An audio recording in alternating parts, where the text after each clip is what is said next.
Shade, that's the way to go for the next couple of days because we're expecting more 90s. We saw our 5th straight day in the 90s.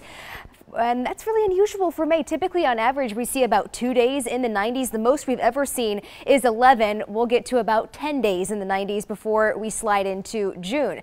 This is what's really impressive is that we rewind to May 14th. Our high temperature, 73 degrees. Today's low temperature, how we started off this morning, 74 degrees. It just shows you how quickly we have warmed up here in Atlanta and in Georgia. It's like we went directly from spring all the way into the middle of summer. And we're staying in the mid 90s for Monday, Tuesday, even into Wednesday before we see a very small pattern change that will cause our temperatures to slide back into the lower 90s. Eventually by next weekend, we will see the upper 80s again, and that's closer to average for this time of year.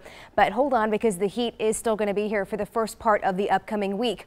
With that high pressure firmly in place, and it's really hard to break down this pattern once it gets in place, but we will see that change start to happen by the time we get to late Thursday into Friday. It'll still be really hot outside, but a small cold front working its way towards Georgia by the time we get to Friday will spark a few showers. It'll help lower our temperatures for the next weekend. So we still have quite some time before we can enjoy the 80s again in Atlanta. Overnight, 72 degrees, very dry, very warm. We're staying dry for Memorial Day, and you're going to wake up in the 70s. By the time that should say 90 for the lunchtime hour. We're going to warm up very quickly into the 90s, and 95 will be our high. That will tie another record for tomorrow. 96 in Covington, 97 in LaGrange, 89 in Ellijay. Really the only spot that's going to see the upper 80s will be the northeastern Georgia mountains. And check out this 7-day forecast. A lot of heat and not a lot of rain, but we will see those small rain chances start to work their way back into the forecast starting late Thursday, continuing Friday, Saturday. Our next best chance, though,